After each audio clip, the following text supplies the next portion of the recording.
magandang hapon mga bata. Tayo ngayon ay mag-aaral. Ngayong hapon na to, tayo muna ay magbabalik-aral sa ating napag-aralan kahapon. So mga bata, ano nga ba ang ating napag-aralan kahapon? Tama! Ang ating napag-aralan kahapon ay ang demand. So ngayon is papakita ko naman ang ating pag-aaralan ngayon, ang ating paggaganyak. Punta muna tayo sa ating paggaganyak. May mga ipapakita akong mga litrato at ito ay inyong tutukuyin kung ano nga ba ang ipinapahiwatig ng larawan na ito. Ano ang pinapahiwatig ng larawan na ito? Tama! Ang pinapahiwatig ng larawan na ito ay ang mga pangangailangan at kagustuhan ng isang tao. Meron pa. Susunod. Tama, ang nakikita nyo ay mga pagkain, mga papel, ang mga pangangailangan at kagustuhan ng isang tao. So, ngayon is nakikita nyo na ang ating pag-aaralan ngayong hapon na ito. Ang ating pag-aaralan ay ang pangangailangan at kagustuhan. Ang ating pag-aaralan ngayong hapon na ito ay ang pangangailangan at kagustuhan. Pero ano nga ba ang kagustuhan? Ang kagustuhan ay yung mga bagay na hindi natin kailangan para mabuhay kasi kahit wala itong mga bagay na to, kaya nating mabuhay. Halimbawa na lamang ng kagustuhan ay ang cellphone, kotse, ano pa? Tama, mga laruan, ano pa? Okay, lahat ng inyong mga naiisip na kahit hindi natin kaya nating mabuhay kahit wala ito, yun ay ang tamang sagot sa kagustuhan. Pero paano naman ang pangangailangan? Ang pangangailangan ng isang tao, ito ay ang bagay na kailangan ng tao para mabuhay. Kung wala ito, hindi mabubuhay ang tao. Ano nga ba ito? Una ay ang damit, bahay, at syempre, hindi mawawala ang pagkain.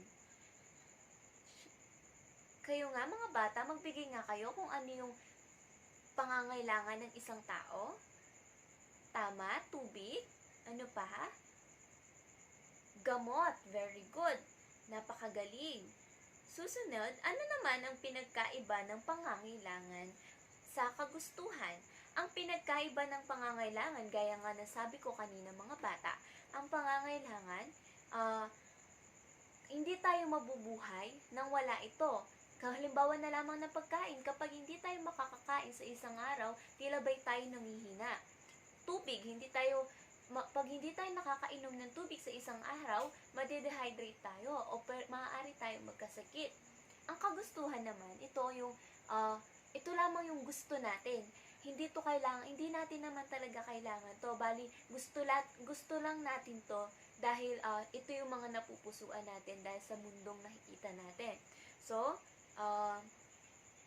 sunod, sabihin nyo nga kung ito ay pangangailangan at kagustuhan. May mga ipapakita akong litrato kung ito nga ba ay pangangailangan o kagustuhan ng isang tao. Ano itong nasa larawan na ito? Pangangailangan, kagustuhan. Tama. Ang nasa larawan ay ang kagustuhan ng isang tao. Ang kotse, kahit walang kotse ang isang tao, kaya niyang mabuhay dahil may mga paa naman ang isang tao para makapaglakad. O kaya mayroon pang mga ibang paraan para makapunta sa ibang lugar ang isang tao. Sunod, bahay. Ano ito? Pangangailangan o kagustuhan? Tama, pangangailangan. Ang bahay ay kailangan ng isang tao dahil dito tumitira ang isang pamilya. So, next. Pangangailangan o kagustuhan? Gamot. Tama, pangangailangan. Gamot ay kailangan natin para tayo magamot sa ating mga sakit o nararamdaman. Ito'y kailangan natin para tayo mas lalong lumakas at hindi manghina. So, mapupunta naman tayo sa sunod na hierarkiya ng pangangailangan. So, ano nga ba ang hierarkiya ng pangangailangan? So, ito ay ang hierarchy ng pangangailangan. Ang nasa ibaba ay ang sociological needs. Ito yung nilalaman niya ay ang pagkain, tubig, at tirahan, at ang kapahingahan. So, dito makikita yung mga talagang pangangailangan ng isang tao kasi nga dito makikita yung pagkain para tayo lumakas, tubig para tayo makainom sa buong araw. Safety needs, security and safety, kailangan din to ng isang tao. Kapag walang bahay ang isang tao, hindi na safe yung isang tao, katulad ng isang modernong panahon ngayon. Kapag wala ka na sa loob ng bahay ng alas 10 ng gabi, hindi mo na nararamdaman na safe ka kasi nga yung mundo ay marahas na, pwede kang mamatay kasi nasa labas ka o hold upin ka, ganun. So, kailangan din natin ay ang belongings and love. So, dito natin mararamdaman yung love sa ating kaibigan, pamilya, o sa ating mga kakilala. Esteem needs, prestige, and feeling accomplishment. So, ito yung mga accomplishment mo sa buhay. Ito naman yung self-actualization, yung achieving one full potential including creative activities. Yung may gustong-gusto mong gawin sa buhay na nagawa mo, yun yung pangangailangan ng isang tao. So, pupunta tayo sa ating pagtataya. Pero bago tayo pumunta sa ating pagtataya, ano nga bang ating napag-usapan? Tama ang pangangailangan at kagustuhan. Ano nga ba ang pangangailangan? Tama, ang pangangailangan ay hindi mabubuhay ang isang tao kapag wala itong mga bagay na ito. Halimbawa na lamang ng tubig, pagkain, bahay, at damit. So, ano naman yung kagustuhan ng isang tao? Magaling. So, ang kagustuhan ng isang tao ay mabubuhay ang isang tao kahit wala itong bagay na ito. So, halimbawa na lamang ito ay ang mga laruan, kotse, at mga iba pang bagay.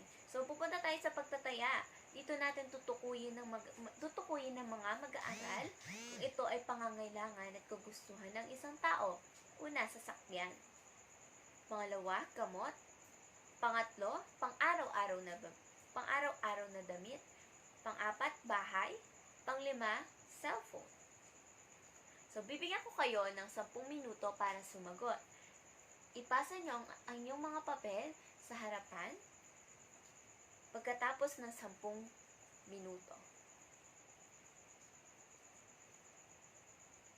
Magaling at natapos nyo na ang inyong pagtataya. So, pupunta na tayo sa ating takdang aralin. So, ito ay ang ating sunod na ating pag-aaralan para bukas. So, ang ating takdang aralin ay suriin kung ano nga ba ang kita, pagkonsumo, at pag-iimpok. May mga katanungan pa ba, mga bata? At kung wala na, pwede na tayong umuwi. Maraming salamat.